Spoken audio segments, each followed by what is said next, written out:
We are a bunch of wild and crazy Cleveland Browns fans, bringing you all the latest in Browns news. Tune in now.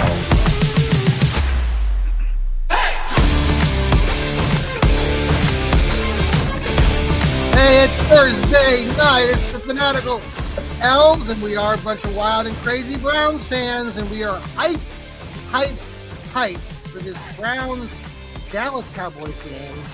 Welcome aboard. We got Steve Gill, Sam, we got Sherry, and we got Jarrell in-house tonight on a very exciting opening night of NFL football as the Kansas City Chiefs battle the Baltimore Ratbirds later tonight, starting at 8:40 Eastern. Welcome. I'm going to open it up by welcoming Sherry. Sherry is our new contributor to the Fanatical Elfz. We are so excited to have your tag name on Twitter is Browns Fan Girl with GURL. That is welcome, correct. Sherry. How are you doing? Thank you. I am doing great. I am excited to be here. The electricity in Cleveland proper is off the charts. I'm driving through today, honking at people, waving, put my windows down, shooting peace signs, high fives, trying, Yeah, that's what it's like driving in and out of downtown today, which was phenomenal.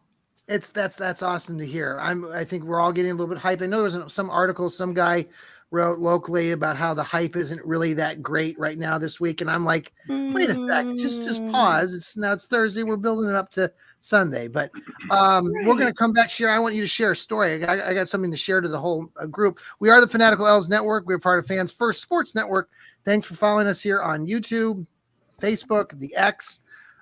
Please listen to us later on Apple or on Spotify. That's where we all make the big bucks, because all that advertising, that's where we're making the pennies. And so Steve and I can go buy our Happy Meal. Not Sam, but Sam, I'm sending him apparel. I just want everybody to know that I'm including him.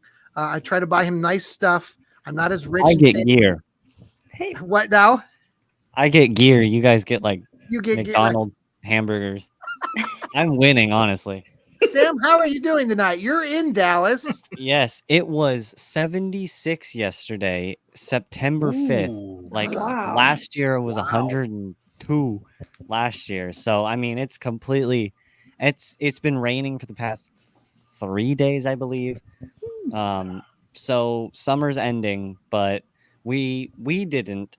But the Grand Prairie, a couple counties over, had a big fire, and the foaming agent to put out the fire got into the water supply. Oh no. So they couldn't drink any of the water. They couldn't use it for showers or anything. So we don't have to deal with that because we're in a different county. But over there they did. So at our church, they were just handing out cases and cases of water. But it's been cool and nice here in Texas. Well, that sounds very pleasant. I think it's going to be that way for the game here in Cleveland. I think the forecast is going to be in the middle 60s, off the nice, maybe a little breeze off the shoreline there. We'll get talking to that in a moment here. I'm not making any sense there. That was very incoherent. Steve Gill, how are you? Incoherent. That's your strength, John. Stick with it. Oh, I love you. Oh, that is, I could take that 1,000 different ways, but I'm going to take that positively. Good, because you should. I hope. That's a love letter if I've ever heard one. Well, everything's great here in Nashville. We're going to have a cold front move through tomorrow. It's going to go from 90 to upper 70s and lower 50s at night. Hopefully we'll get some rain. Last Sunday we had 1.5 inches of rain, which was more than we had the entire month of August. Wow. So we are in severe drought down here in Tennessee, but cooler weather, I'll take it. Last week at this time it was 105. Well, and it's so bone dry here in Columbus. I know you've had a little bit more rain up there in Cleveland area, but I've been going to Worcester the last few weekends, and it's nicer. But down here, man, it's like I've lived in Wichita for 26 years, and down in Texas, this is what the weather and the dryness reminds me of. So we need some rain. Jarrell, the proud papa father, is on today joining us. Thank you so much, Jarrell, for being here. how's everything going in fatherhood? And yeah. Fatherhood is great, but if we're talking on the Browns front, I'm really pissed off. I just get tired. I really, I know we're jumping in, but I just get tired of the negative outlook. You know what I'm saying? I mean, if your defense is going to be a top 10 run defense, they're going to the playoffs. You can just go ahead and pencil that in. Yeah, they can stop the run. They're going to the playoffs. It doesn't even matter what the offense does. But for some reason, I think it's still that Stockholm syndrome of 20 years of just piss poor performance that people can't open their eyes and see that. So it's just very frustrating. I'm sorry you're frustrated, Gerald, but I'm going to try to make this positive for right now. I'm going to spin it back to you here in a little bit. But I did want to couple things, as far as the positivity and getting out of that. I saw the Cleveland Browns today pushed out a little minute and a half video of our greatest Brown ever. Well, not the greatest one I've ever, but my favorite, Bernie Kosar. And he talked in this video, if you guys watched earlier, about Watson, and just I thought it was very clever by the Browns to push something out like that now, today, I believe. Really, Bernie's, I know he's been fighting his sicknesses and some medical issues. Do want to give shout out to Bernie, because Bernie is now following our Fanatical Elfz, and super excited about that. And we hope that maybe you're watching here or tune into us on Apple or Spotify. Now, Sherry, I want Sherry to share this because this is kind of a cool story, because we're all jealous that Bernie has already been following Sherry for quite a while. Knows, maybe Sherry already reached out to Bernie, and that's why he's following us. But nonetheless, Sherry, tell us a little bit about your backstory. Okay. So, as maybe some of you know, my new friends, I don't think you know, I grew up in South Florida on the southeast coast. Very close, relatively speaking, to Miami. So I've heard the name Bernie Kosar because of the U. And me being naive, I moved to Cleveland so many hundred years later. And I'm just enjoying the X app before it was X, when it was Twitter. Yeah. And back in my day. Exactly. Back in my somebody's day. I went all in moving here. I moved here from San Diego. Moving here, it was like a breath of fresh air. Welcome to freedom. You can live a happy life. You could afford to live. I'm a Cleveland Browns fan the rest of my life. I have season tickets. This is a wonderful place to live. Rah, rah. I'm all in 100% since 2016-ish. Mm-hmm. And then not too far off, Bernie Kosar follows me, and I'm like, wait a minute. Whoa. Pump the brakes.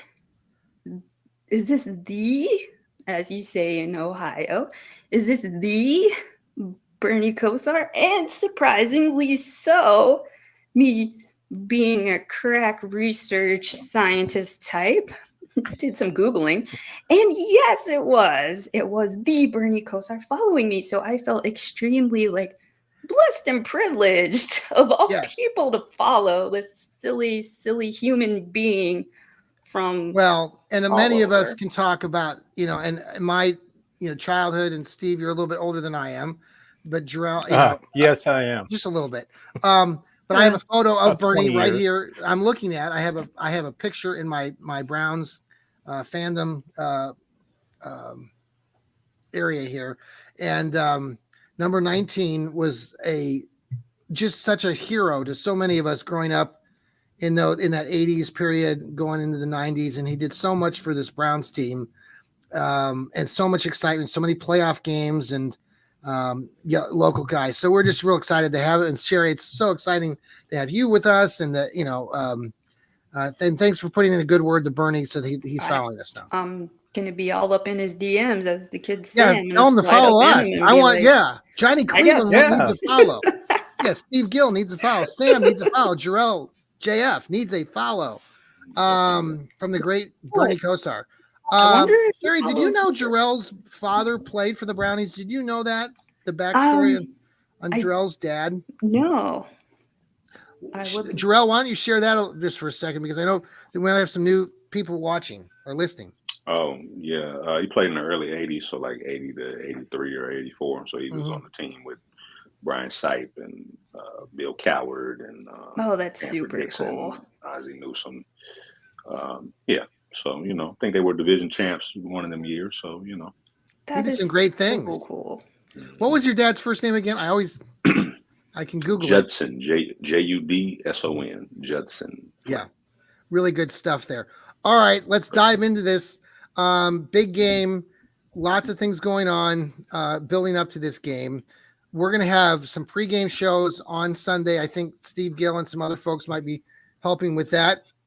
We're going to have some post-game coverage as well. But the game itself, just before we get into all of it, David Bell, the wide receiver. Jarrell, I know you're happy about this.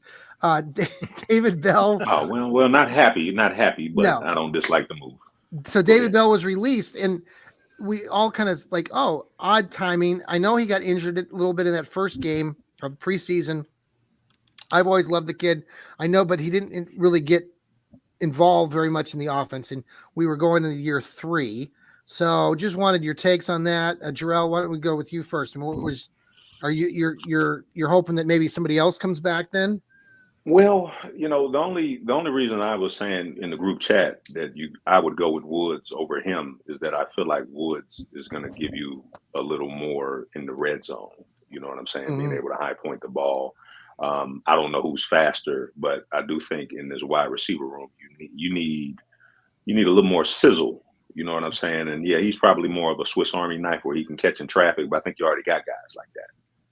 So I think I thought Michael Woods had the higher, at least for this year, I think he had the higher ceiling because if you get in the red zone and you got him on one side and Cooper on the other side, you got bigger receivers that can go get the ball. David Bell, I don't really think can really outdo Michael Woods at that. And that, I think maybe it took him a couple of years to, I was rooting for him, but he was kind of that, what's the, like he did more of the inside stuff. They were hoping maybe he'd become like a who am I thinking of? Jarvis Landry sort of type, right? Mm-hmm. But anyway, Sam, were you surprised by David Bell being released? Not really. I mean, I saw it happening. I wasn't too terribly shocked. I think this receiver room is kind of stacked right now. I don't think they really. It's more like when you're. I had a good analogy and I completely forgot it, but it's like it's when you're finished a giant painting and you're putting little white dots in there and you're doing nothing at that point. We have our top 4. We have Amari Cooper, Elijah Moore, Jerry Jeudy, and the kid from Clemson who got drafted last year. You mean Tennessee and it's Cedric Tillman. Tennessee. Same colors. They basically look too similar for me. But I think they're close. We're really just doing our 5 and 6s right now, so I'm not too terribly shocked he's gone. Not to change the subject, I'm diverting for a split second. I didn't realize that Clemson, of all teams, I know he just mentioned Clemson, they're one of the few teams that hasn't done any portal, like transfer portal stuff for their football team. Had you guys heard that before? I heard that this week. Yeah, I've heard it a little Dabo's bit. Stubborn.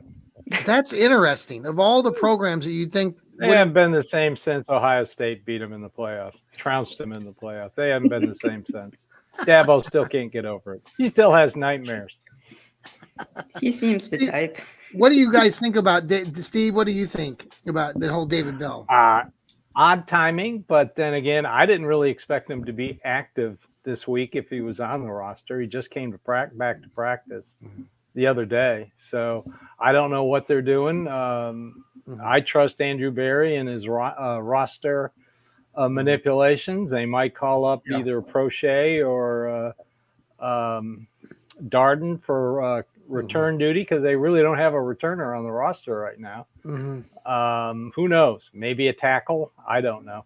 Okay. So we got an open roster spot, and it wasn't filled today. It won't be anybody who's not on the team because they can't get ready for Sunday's game. So I have a feeling it's going to be either Prochet or Darden. Okay.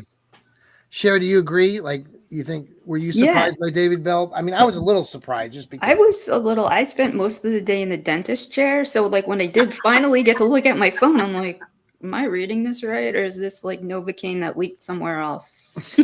So, yeah, I'm like, wow, I did read that right. And right before the game, it was a little confusing. But again, there were chirps and whispers that he wasn't as great as maybe people were hoping that he would be at this point in his career. So yeah, it wasn't a huge shock.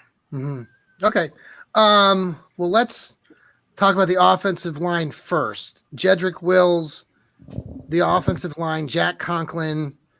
It seems from the outside looking in that Jack Conklin is preparing to play at the left tackle position, maybe James Hudson, but I'm guessing they'll go with Conklin, the veteran, who did play left tackle at Michigan State back in the day. So wanted your take on the whole offensive line. Should we be worried going into the game? Where is everybody at? Who wants to start? I will. You want to start, Steve? Okay. I don't think Conklin's going to play the entire game, so you are going to see James Hudson at left tackle. I mean, he's just started practicing and played left tackle since he was at Michigan State. So it could be Conklin for a couple series, then Hudson, and they're going to have him on. They have to have him on some kind of pitch count. You don't want him to get hurt again. I mean, the last injury he had was devastating. I mean, ACL, PCL, MCL, all in one when Jed rolled on him. I don't think Jed will be activated for the game. So you take your time with Jack at left tackle. I feel good about it being at left tackle. Guy's a pro. Yeah. And I feel fine with DeJuan Jones at right tackle. Isn't it doesn't that really matter because Micah Parsons is going to line up everywhere. So DeJuan he'll Jones line up over the center at times. I mean, we can talk about anything on the offensive line. Anybody else want to interject here? I'm super excited about DeJuan Jones, and I just think, considering he was not even considered a starter last year, and now really did I think a really great job his rookie campaign, and now we're looking at him starting tomorrow, and it could be a long-term thing, and I just think, hopefully he can stay healthy, knock on wood. But how do you guys all feel just about the rest of the offensive line and Conklin and everything? Anybody want to jump in? Well, I mean, my radio people have been saying that both the Cowboys and the Browns have had offensive line problems because the Cowboys have a rookie tackle right now who Garrett is going to have fun with probably. The Browns are having problems with the line. So Mike is going to be playing less linebacker from what I've heard is that he's going to play much more end stuff and much more defensive line stuff. Okay. But DeMarcus Lawrence is getting older. You're not seeing great defensive tackles. I think offensive line is going to be a problem for both teams. I think it's going to be tough for both teams. I think our offensive line is better than the Cowboys, but not by a whole lot. But I think it's going to be rough for both quarterbacks right now. Is the kid's name Guyton? Who's going to be the left tackle? I believe so. Yeah. Tyler Guyton. Tyler Guyton, yeah. Played 14 games in college, all at right tackle. First learned to play football as a senior in high school. Okay. This has disaster for the Cowboys written all over it. So do we think Myles Garrett's going to register a sack or 2 or 3? 5. 5. How many strip sacks? That's my favorite of all sacks. That's what I'm looking for. Dak Prescott doesn't fumble the ball; he throws it to the other team. We'll see. Myles. Well, that's how many interceptions did he have last year? I don't know. Enough that ESPN couldn't shut up about it. Then again, if he threw one interception, they couldn't talk about it. They're like, here's how this one interception affected the Patriots' playoff performance in 2014. Okay, let's stick on topic here. So the offensive line, the defensive lines, I've seen everything on this game. Jarrell, where do you you're talking about, you had mentioned earlier at the beginning with the whole defense, we're solid defensively. Obviously, that's where we hung our hat on last year. We felt like that was our strength and we did a lot of great things. And that's going to happen again. You feel correct? Yes, they brought back most everybody, and again in the AFC North, this is the defensive division. That's why the Steelers can be terrible on offense and still almost make the playoff. Did they? Yeah, they made the playoffs, didn't they? So I mean, they did. It's defense, I don't worry. I'm really not worried about that side of the ball. It's kind of like when Nick Saban was at Alabama. He didn't even look at the offense. He looked at the defense. Right. Because this team is going to go as the defense goes. Because again, when we talk about the Houston game in the playoffs, the pick sixes from Flacco didn't help, but back to back didn't help.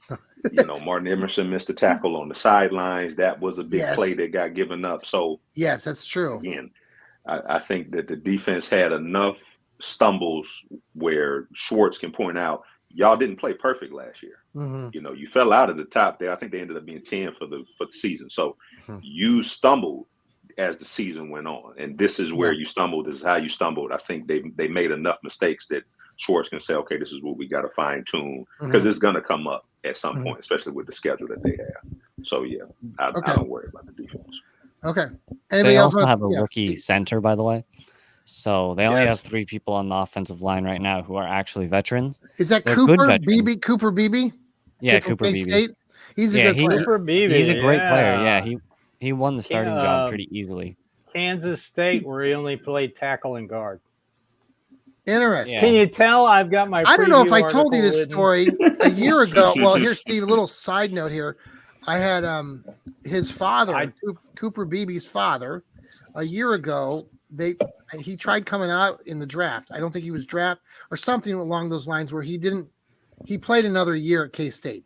He could have been drafted the year before. Anyway, his father, I wrote an article about Cooper 2 years ago, and his father actually reacted to it on the X. So I thought that was kind of a cool K-State. There you go. Yeah. Super cool. Well, the other famous K-Stater that I'm buddies with, and maybe Sherry, you heard this, but Dean Wade is my buddy.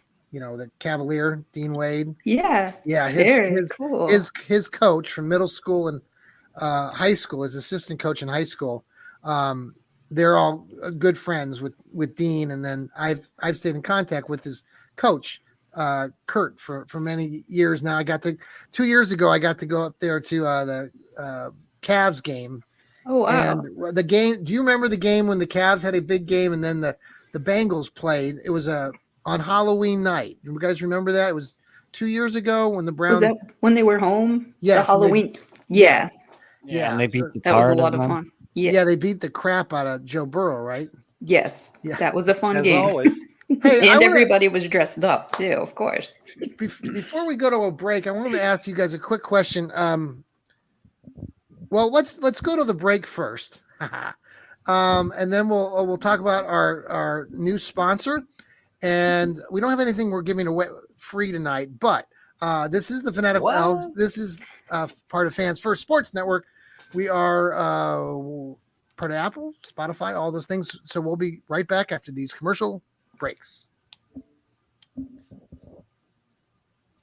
And we're back. Weren't those some incredible, scintillating, life-changing? I don't think I'm ever going to look at the world the same. I don't think I can speak anymore because of those commercials. Well, I want to give a shout out to Hemisphere Coffee Roasters. They shake the hand of the farmers, the coffee farmers there, and they are a great group of people. I've started buying their coffee 5 or 6 years ago. They're in Mechanicsburg, Ohio, just to the northeast or northwest of Columbus. And they have a little factory down there. You can go check it out. And we got a deal with them, and it's on our X page. We've got it pinned.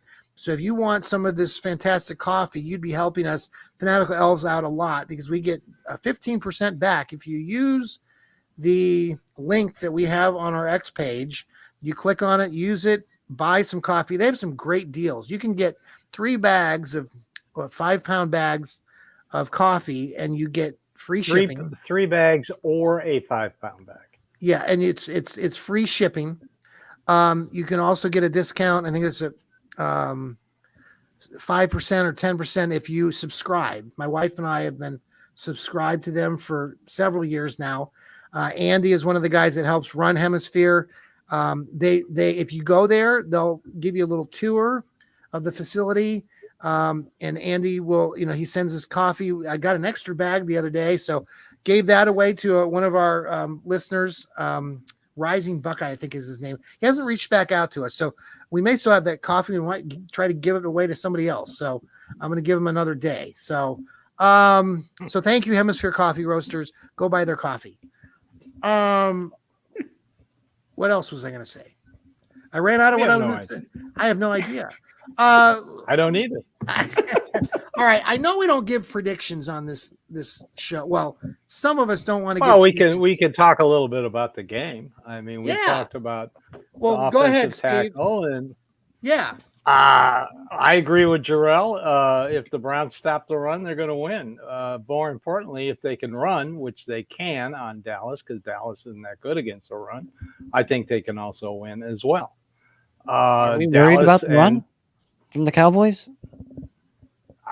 No, I'm not worried about them running the ball because they've got an aging Zeke Elliott who's not even going to start.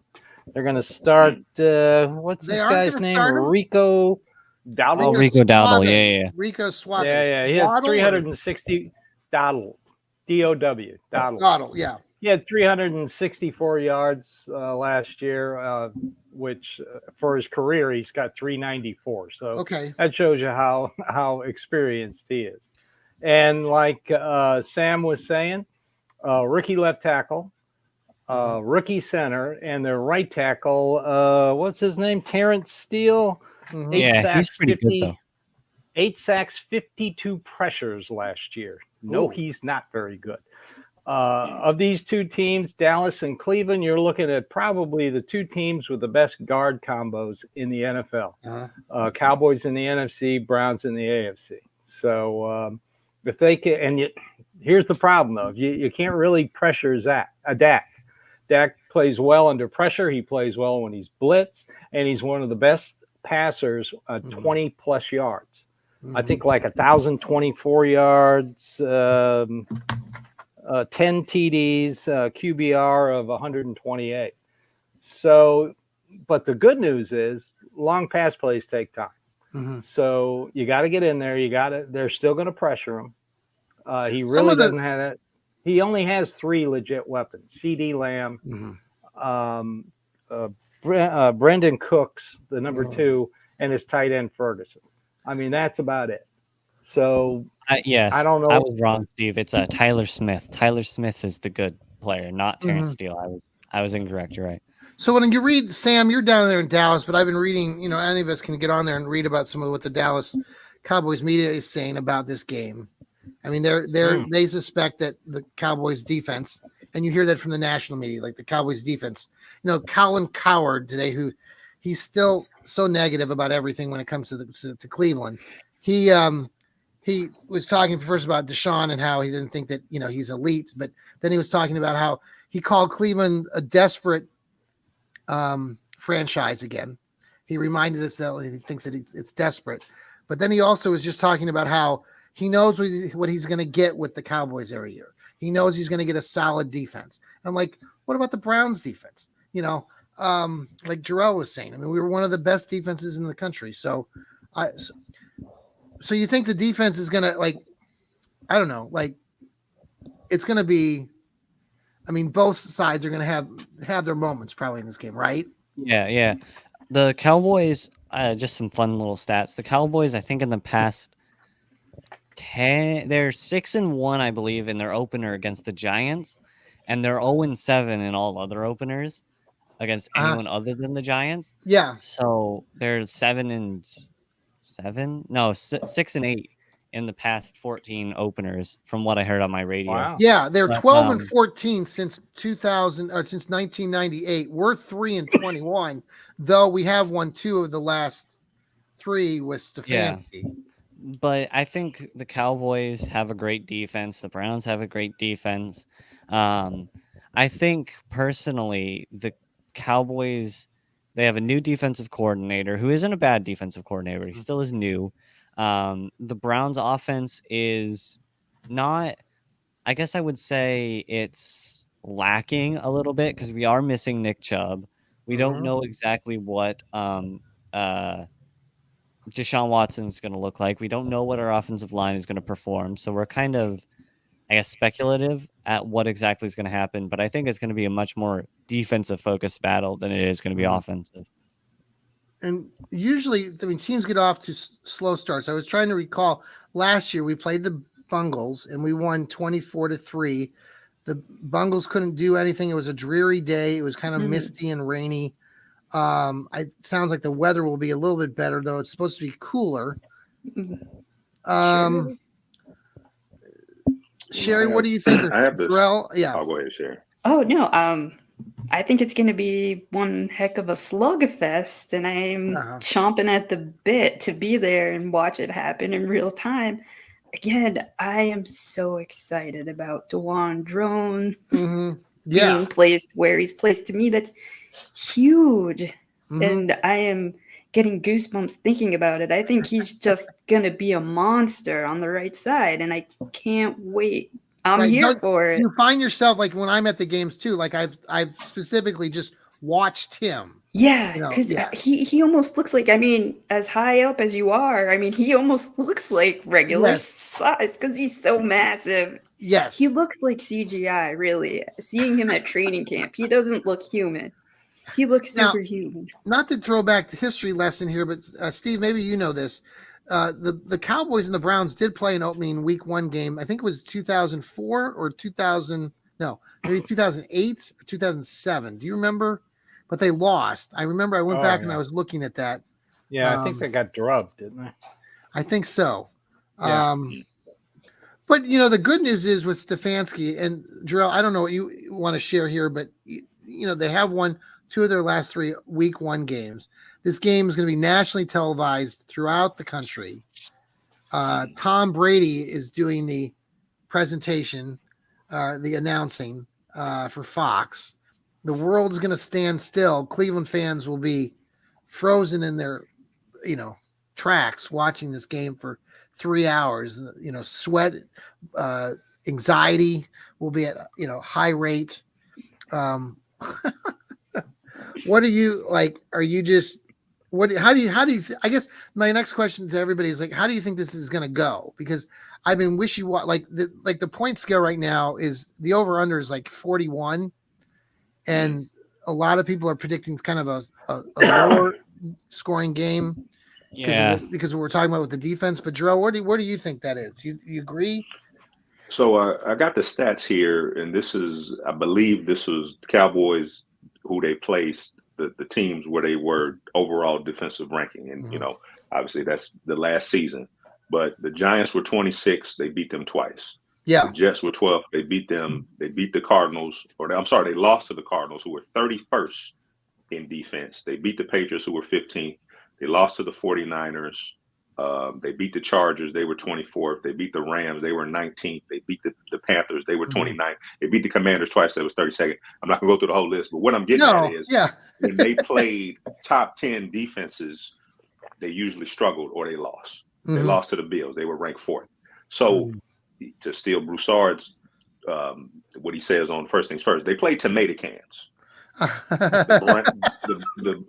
The Browns defense, I think, is going to give them problems. I personally don't think the game is going to be particularly close. I think you're going to get the classic Dak Prescott garbage time stats where you look at the stats and he threw for 350 and 2 touchdowns, but they were losing. So we had to put those kind of stats up. But I don't think it's going to be see Deshaun Watson throwing. Yeah, it's kind of like Jarrell brings up a great point. It's kind of like their playoff loss last year.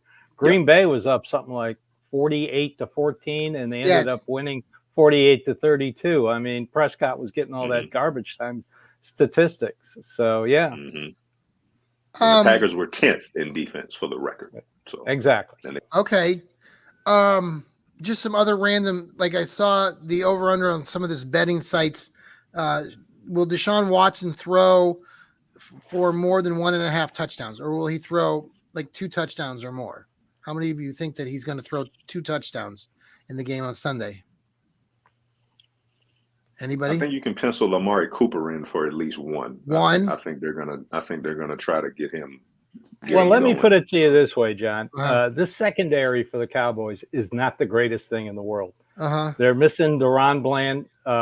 They are all-pro corner from last year. Right. Stephen Gilmore moved on in free agency, and they're more than likely going to start a rookie out of Wake Forest named Kalen Carson. Okay. At one corner. Malik Hooker isn't getting any younger. Their secondary is bad. If they can get Amari Cooper or Jerry Jeudy on this rookie, Carson, it's going to be a long day.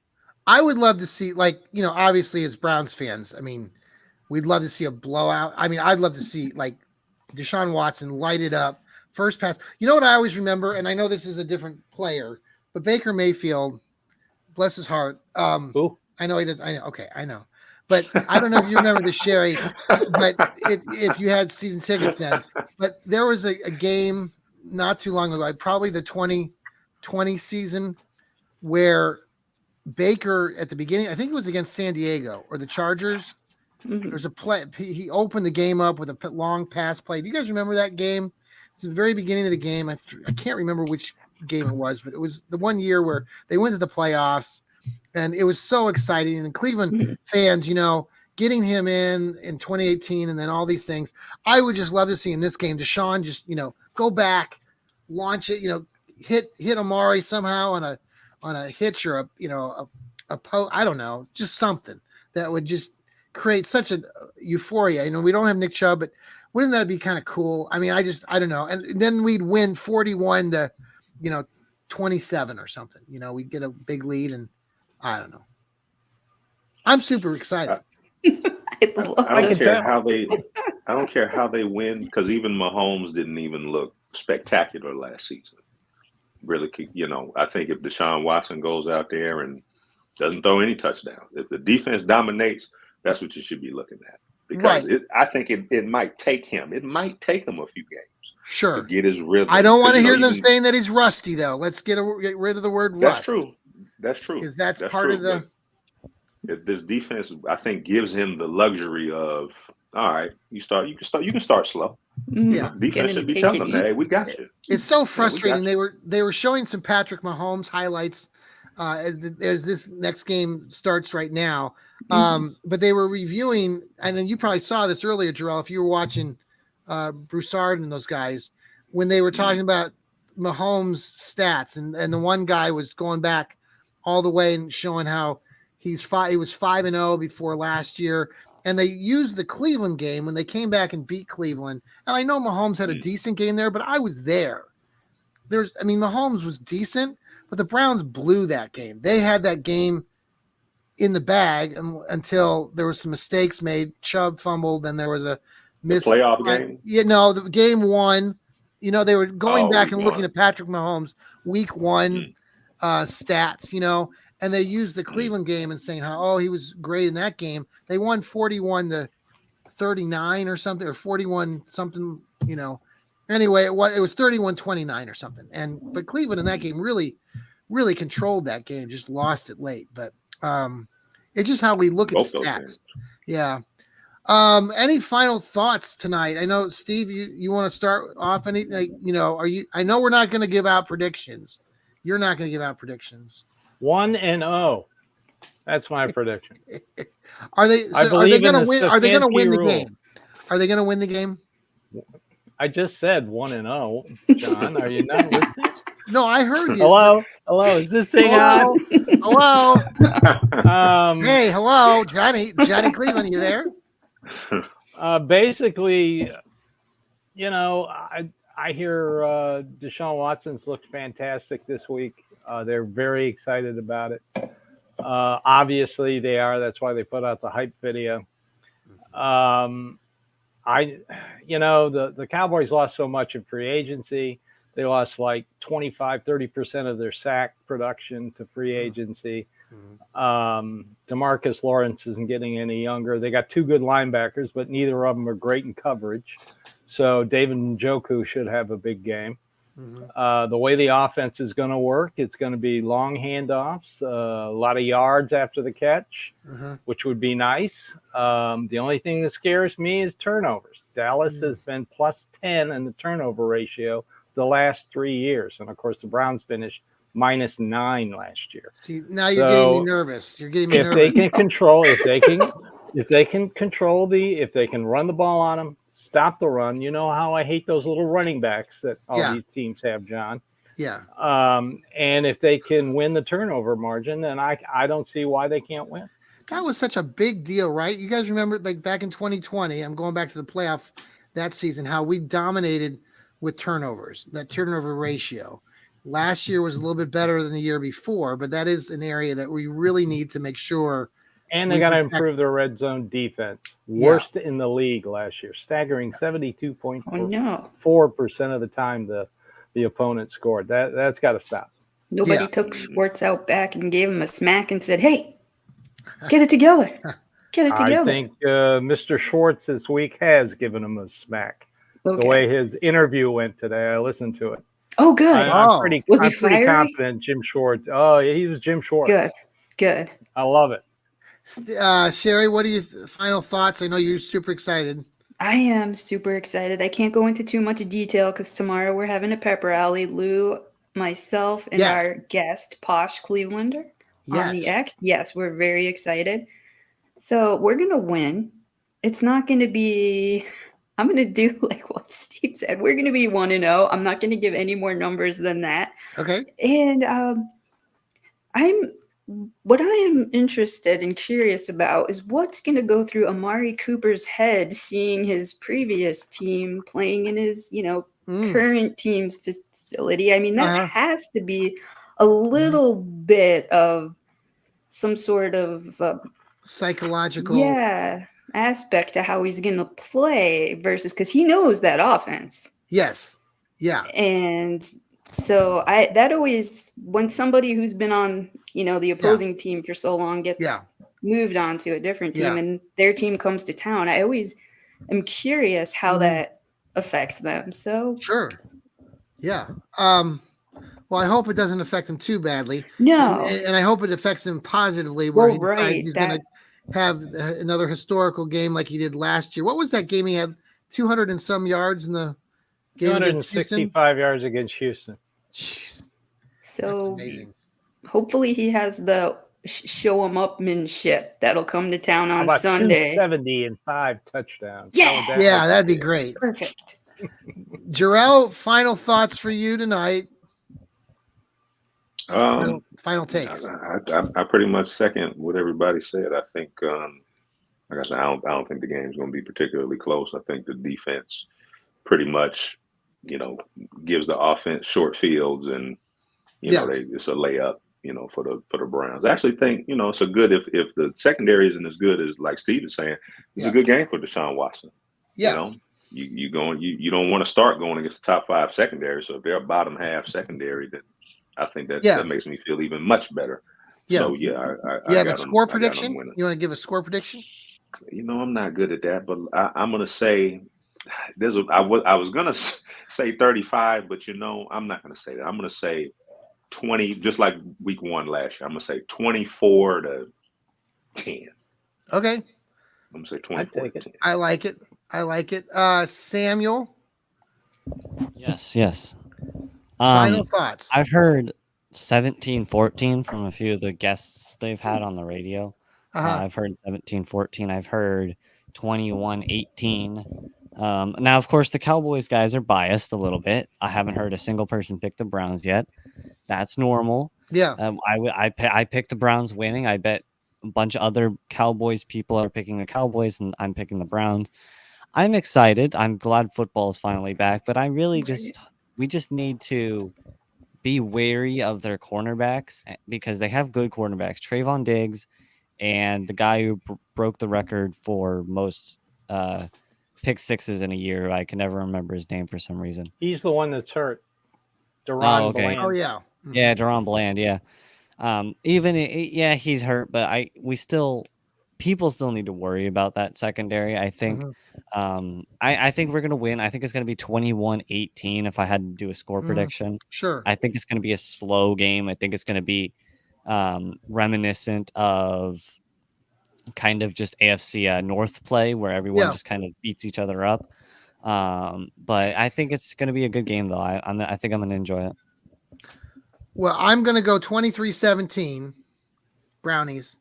And I'm going 11-6 on the season, by the way. Not that anybody else wants to give season predictions.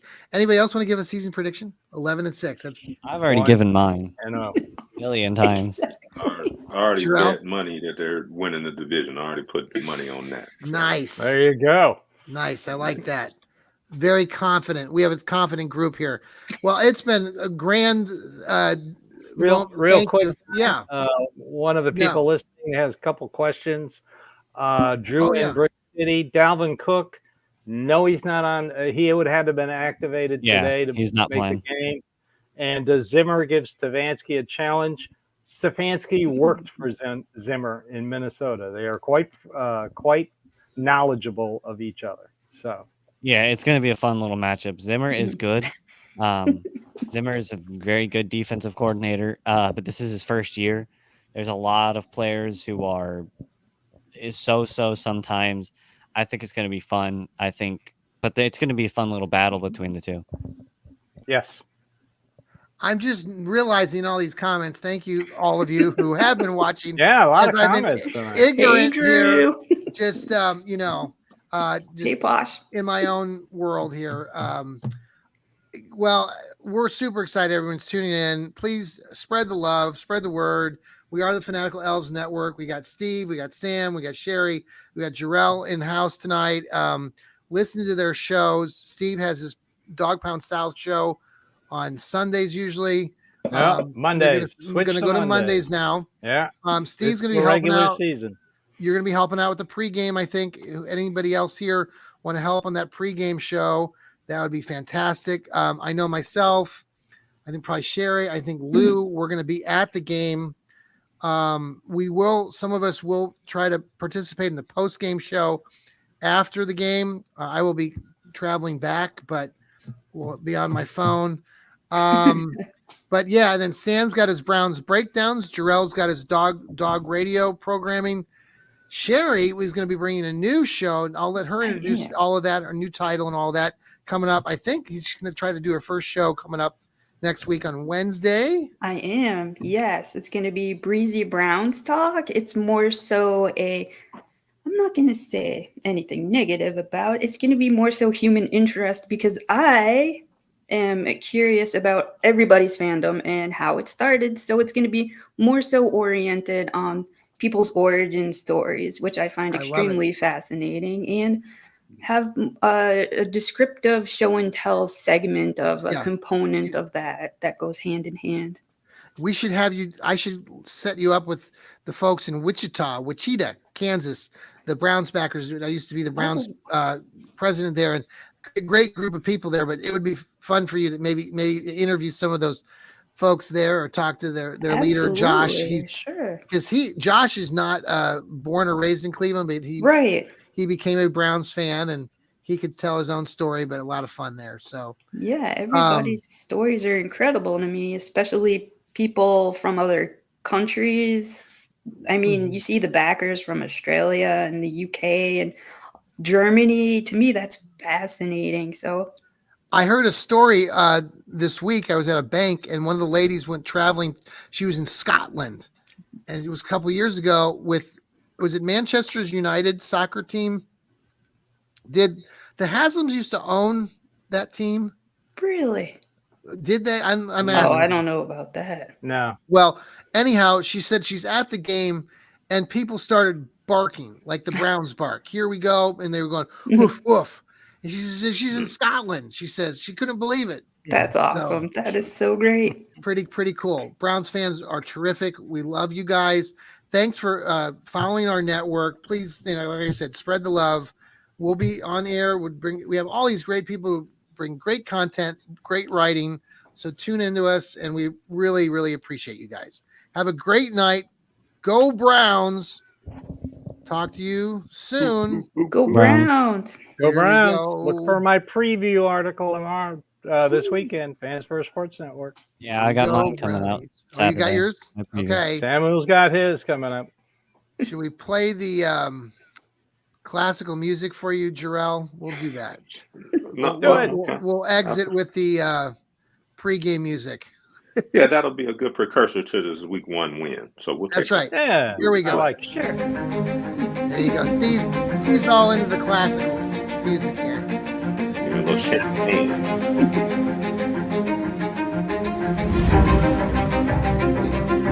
Thanks again, everybody, for following us.